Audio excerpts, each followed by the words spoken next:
Assalamualaikum warahmatullahi wabarakatuh. Halo teman-teman, sebelum kalian simak video pemaparan dari saya, izinkan saya terlebih dahulu untuk memperkenalkan diri. Nama saya adalah Hana Amalia Mahmud dengan NPM 20210150687.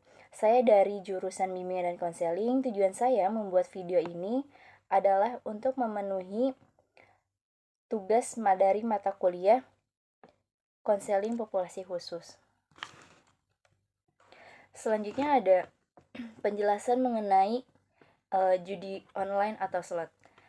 Mengenal judi online atau slot, judi online adalah jenis perjudian yang dilakukan secara virtual melalui aplikasi atau situs web. Pemain dapat mengakses berbagai permainan seperti mesin slot, poker, dan taruhan olahraga yang menggunakan perangkat yang terhubung ke internet. Judi online menawarkan kemudahan akses dan variasi permainan, sehingga semakin banyak orang yang terlibat dalam aktivitas ini. Nah, permainan slot adalah salah satu bentuk judi online yang paling populer. Dalam permainan ini, pemain memutar gulungan mesin slot dengan harapan mendapatkan kombinasi simbol yang menang. Mesin slot biasanya dilengkapi dengan berbagai tema dan fitur bonus yang menarik, seperti menawarkan berbagai peluang untuk memenangkan hadiah besar. Namun, meskipun terlihat menyenangkan, permainan slot juga memiliki resiko tinggi dan dapat menyebabkan kecanduan. Lalu, mengapa seseorang rentan terhadap kecanduan judi online? Nah, kecanduan judi online merupakan masalah yang kompleks yang dipengaruhi oleh berbagai faktor individu, sosial, dan lingkungan. Memahami alasan dibalik kerentanan terhadap penanganan masalah perjudian di kalangan masyarakat, yaitu yang pertama ada faktor ekonomi. Kondisi ekonomi yang sulit seringkali mendorong individu untuk mencari cara cepat untuk mendapatkan uang termasuk melalui judi online. Yang kedua ada lingkungan sosial. Lingkungan sosial juga memainkan peran penting dalam kecanduan judi online. Nah, kayak seperti tekanan dari teman sebaya atau kelompok sosial dapat mendorong individu untuk mencoba judi, terutama jika merasa mereka terlihat orang lain mendapatkan keuntungan dari aktivitas tersebut. Yang ketiga ada aksesibilitas dan kesempatan. Kemudahan akses ke situs judi online melalui perangkat mobile dan internet membuat perjudian lebih mudah dilakukan kapan saja dan di mana saja. Yang keempat ada kurangnya kesadaran moral dan hukum. Banyak individu yang terlibat dalam judi online tidak sepenuhnya menyadari konsekuensi moral dan hukum dari tindakan mereka. Yang kelima ada faktor psikologis seperti gangguan kesehatan mental seperti kecemasan atau depresi dapat membuat individu lebih rentan terhadap kecanduan judi online. Yang keenam ada pengaruh teknologi. Kemajuan teknologi telah membuat perjudian online semakin menarik dan mudah diakses. Nah, kesimpulannya adalah dengan mengenali faktor-faktor tersebut, intervensi yang lebih efektif dapat dirancang untuk membantu individu mengatasi kecanduan serta mendukung kesehatan mental dan kesejahteraan sosial mereka. Lalu ada tanda-tanda kecanduan judi online. Yang pertama yaitu hasrat judi yang semakin meningkat. Kayak individu tuh merasa perlu untuk berjudi dengan jumlah uang semakin besar untuk mencapai tingkat kegembiraan yang diinginkan. Mereka mungkin terus meningkatkan taruhan meskipun mengalami kerugian. Yang kedua ada gelisah dan mudah marah. Ketika mencoba mengurangi atau berhenti berjudi, individu tuh merasa gelisah, mudah marah, atau frustasi. Yang ketiga ada pikiran terus-menerus tentang judi. Jadi, individu akan memikirkan aktivitas judi, merencanakan perjudian berikutnya, atau mencari cara untuk mendapatkan uang agar bisa terus berjudi. Selanjutnya ada mengejar kerugian. Setelah mengalami kerugian, individu cenderung kembali berjudi dengan harapan bisa menutup kerugian tersebut. Yang kelima ada mengabaikan tanggung jawab. Nah, kecanduan judi dapat menyebabkan individu mengabaikan tanggung jawab penting dalam hidup seperti pekerjaan, studi, atau hubungan sosial. Mereka mungkin kehilangan pekerjaan atau mengalami masalah dalam hubungan dengan keluarga dan teman. Yang keenam ada masalah keuangan yang serius. Kayak kecanduan judi seringkali mengakibatkan kesulitan keuangan yang signifikan. Kayak individu tuh mungkin meminjam uang dari orang lain atau menggunakan pinjaman online atau pinjol untuk terus berjudi. Yang ketujuh ada perubahan emosi yang signifikan. Kemenangan dalam judi dapat memberikan euforia sementara.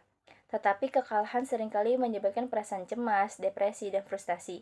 Nah, gangguan emosional ini dapat mempengaruhi kesejahteraan mental secara keseluruhan.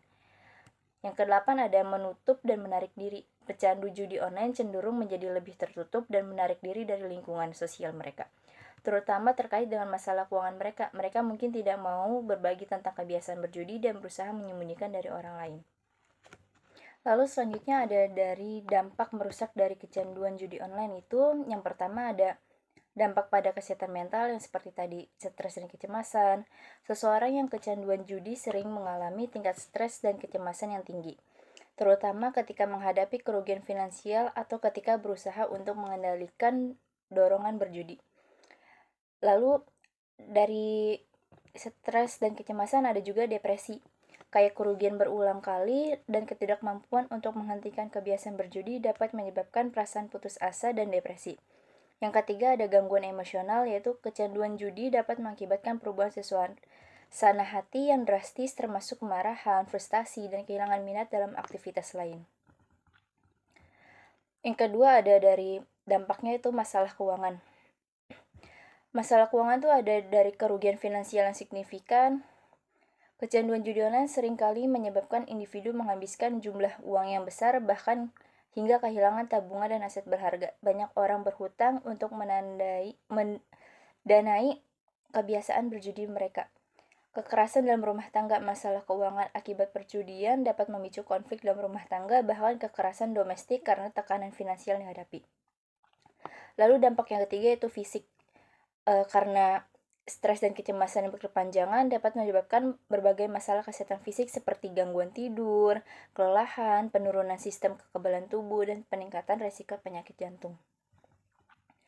Dampak yang keempat yaitu gangguan sosial. Yang pertama, renggangnya hubungan pribadi. Jadi kecanduan judi itu dapat menyebabkan individu menarik diri dari keluarga dan teman-teman, menciptakan isolasi sosial yang lebih besar. Hubungan dengan orang-orang terdekat seringkali terganggu akibat perilaku judi. Yang kedua ada stigma sosial. Individu yang terjebak dalam kecanduan judi mungkin merasa malu atau bersalah, yang dapat memperburuk perasaan terasing dari masyarakat. Dampak yang kelima itu masalah hukum. Nah, masalah hukumnya itu apa? Yaitu biasanya orang yang kecanduan judi itu melakukan tindakan kriminal dalam upaya untuk mendapatkan uang untuk berjudi atau membayar utang. Beberapa individu mungkin terlibat dalam tindakan kriminal seperti pencurian atau penipuan. Ini tidak hanya merusak reputasi mereka, tetapi juga dapat mengakibatkan konsekuensi hukum yang serius. Dampak yang keenam yaitu adalah risiko keamanan data. Jadi, terlibat dalam perjudian online juga membawa risiko terkait keamanan data pribadi. Penggunaan situs judi yang tidak terpercaya dapat mengakibatkan pencurian identitas atau pelanggaran data pribadi. Nah, kesimpulan dari dampak tersebut adalah bahwa kecanduan judi online itu dapat merusak, dampaknya itu merusak dari kecanduan judi online sangat luas dan mencakup aspek fisik, mental, sosial, dan hukum. Penting bagi individu yang mengalami masalah ini untuk mencari bantuan profesional guna mengatasi kecanduan dan memulihkan kualitas hidup. Selanjutnya ada tentang klien. Di sini ada foto saya bersama dengan klien. Data diri klien inisialnya BA, berusia 23 tahun, berjenis kelamin laki-laki. Deskripsi keadaan keluarga klien berasal dari latar belakang keluarga yang mengalami disfungsi serius akibat kehilangan dan tanggung jawab yang tidak terpenuhi. Setelah ibunya meninggal, klien harus menghadapi kenyataan pahit di mana ayahnya melepaskan tanggung jawab sebagai kepala keluarga. Dalam situasi ini, klien berperan sebagai pengganti ibu, mengurus dua adik yang masih membutuhkan perhatian dan dukungan. Lalu latar belakang klien menjadi populasi khusus. Dalam kondisi emosional yang sulit, klien mungkin terjebak dalam kecanduan judi online sebagai pelarian dari stres dan kesedihan yang dialaminya. Kecanduan ini dapat dimulai sebagai cara untuk mengisi waktu luang atau mengatasi rasa kesepian. Tetapi seringkali berkembang menjadi masalah serius yang mengganggu kesejahteraan mental dan finansial klien. Lalu ada diagnosis dan prognosis. Diagnosis yang tepat untuk klien yang mencakup pengidentifikasi gejala kecanduan judi online serta dampaknya terhadap kesehatan mental dan hubungan sosial. Diagnosis untuk kecanduan judi online dapat dilakukan berdasarkan kriteria yang diuraikan dalam Diagnostic and Statistical Manual of Mental Disorder atau DSM-5. Beberapa gejala utama yang perlu diperhatikan meliputi peningkatan taruhan. Klien terus meningkatkan jumlah uang yang dipertaruhkan meskipun mengalami kerugian. Yang kedua, emosi tidak stabil. Klien menunjukkan ketidakstabilan emosional terutama saat kalah dalam perjudian. Yang ketiga, ada perjudian sebagai penghilang stres. Klien menggunakan judi sebagai cara untuk mengatasi stres atas masalah emosionalnya. Yang keempat, ada keterasikan sosial. Terdapat masalah dalam hubungan sosial akibat perilaku berjudi seperti konflik dengan adik-adiknya atau isolasi dari teman-teman. Yang kelima, ada ketergantungan finansial. Klien mungkin berhutang atau bergantung pada orang lain untuk membiayai kebiasaan berjudi. Diagnosis ini menunjukkan bahwa klien tidak hanya terjebak dalam kebiasaan judi, tetapi juga mengalami dampak negatif pada kesehatan mental dan hubungan interpersonalnya. Lalu ada prognosis. Prognosis untuk klien dengan kecanduan judi online tergantung pada beberapa faktor, termasuk kesediaan untuk berubah. Jika klien menunjukkan motivasi untuk mengubah perilaku yang tersebut dan bersedia mengikuti program konseling, prognosisnya bisa positif. Tekniknya seperti self-management dan Rational Emotive Behavior Therapy atau RABT dapat membantu klien menyadari pola pikir irasionalnya yang mendasari kebiasaan judinya. Yang kedua, ada dukungan sosial. Kehadiran dukungan dari lingkungan sekitar, termasuk teman dan keluarga, akan sangat berpengaruh pada keberhasilan proses pemulihan. Dalam kasus ini, dukungan dari adik-adiknya dan potensi keterlibatan kakak klien bisa menjadi faktor penentu. Yang kedua, ada intervensi profesional. Menggunakan pendekatan konseling yang terstruktur seperti terapi perilaku kognitif atau konseling kelompok dapat meningkatkan peluang pemulihan. Program-program ini dirancang untuk membantu individu mengubah pola pikir dan perilaku mereka terkait perjudian. Jadi, prognosis akan lebih baik jika klien memiliki motivasi untuk berubah dan mendapatkan dukungan yang memadai dari lingkungan sosialnya. Kelemahan dan kelebihan klien. Yang pertama itu kelemahannya terlebih dahulu. Yang pertama ada kecanduan mendalam. Klien mengalami kecanduan judi yang parah yang menyebabkan kesulitan untuk mengontrol dorongan berjudi. Yang kedua ada dampak emosional negatif. Kecanduan judi dapat menyebabkan berbagai masalah kesehatan mental termasuk kecemasan, depresi, dan perasaan bersalah. Yang ketiga tadi ada isolasi sosial seperti yang sudah dijelaskan. Yang keempat ada rendahnya rasa percaya diri. Jadi kecanduan judi seringkali menyebabkan rasa rendah diri dan ketidakpuasan dengan diri sendiri, terutama ketika klien gagal mengendalikan perilakunya. Yang kelima yaitu ada konflik dalam hubungan keluarga. Tindakan berjudi dapat merusak hubungan dengan anggota keluarga, terutama dengan adik-adiknya yang mungkin merasa diabaikan atau tidak diperhatikan. Lalu ada kelebihan dari klien.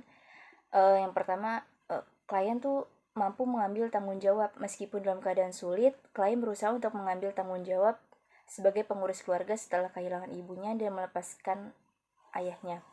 Ini menunjukkan. Yang kedua ada kesadaran akan masalah. Klien mungkin mengalami kesadaran tentang kecanduannya yang merupakan langkah pertama menuju pemulihan. Yang ketiga, potensi untuk perubahan. Dengan dukungan yang tepat, klien memiliki potensi untuk berubah dan memperbaiki kehidupannya. Yang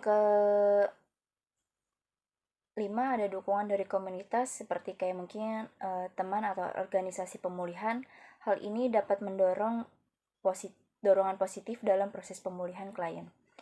Yang kelima ada kemampuan beradaptasi dalam menghadapi tantangan keluarga dan emosional. Klien menunjukkan kemampuan untuk beradaptasi meskipun dalam situasi yang sangat sulit.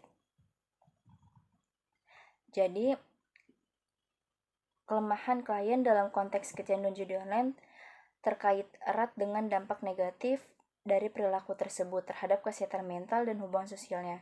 Namun ada juga kelebihannya yang mencerminkan potensi untuk perubahan dan perubahan dan pertumbuhan pribadi.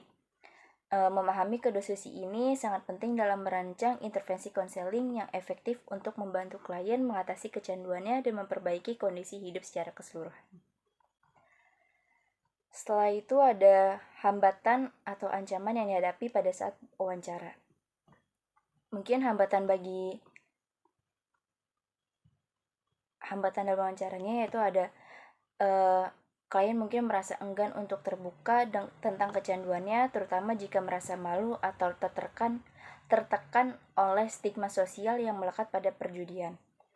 Nah, klien juga mengalami kecanduan judi seringkali berada dalam keadaan emosional tidak stabil, seperti kecemasan, depresi, kemarahan.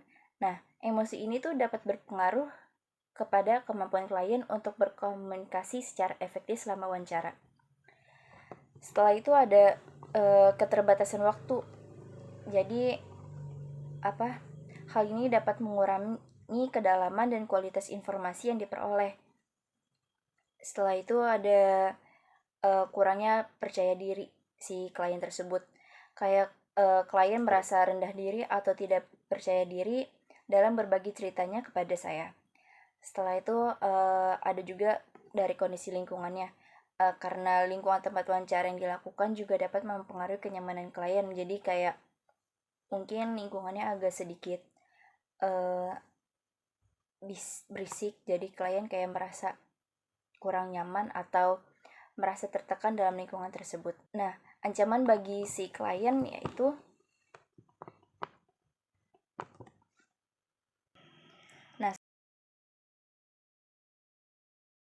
selanjutnya ada layanan konseling. Layanan yang dapat diberikan pada kecanduan judi online, yang pertama yaitu psikoterapi.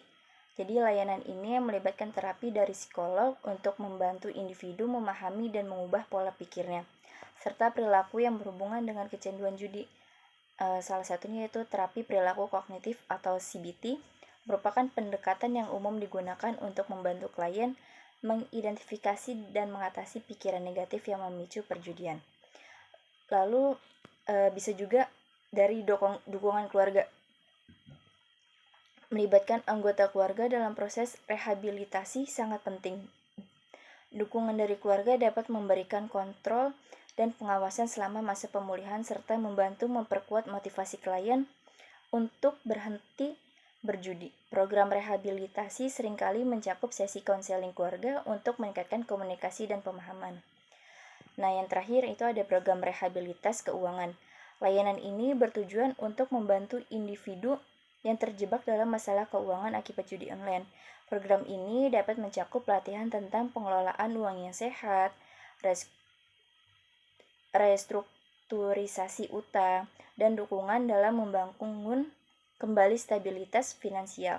Ini penting untuk mencegah kekambuhan dan membantu klien untuk memulihkan kehidupan mereka secara keseluruhan. Yang terakhir ada evaluasi dan tindak lanjut.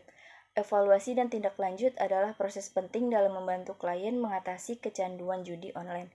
Dengan melakukan penilaian penyeluruh, memantau kemajuan, serta merencanakan tindakan berkelanjutan, klien dapat memiliki peluang lebih besar untuk mencapai pemulihan jangka panjang dan memperbaiki kualitas hidup mereka secara keseluruhan. Baik, itu saja video pemaparan dari saya. Bila penjelasannya artikulasi dari saya kurang jelas atau bagaimana, tolong dimaafkan dan dimaklumi. Kurang lebihnya saya mohon maaf. Wassalamualaikum warahmatullahi wabarakatuh. Selamat menikmati teman-teman.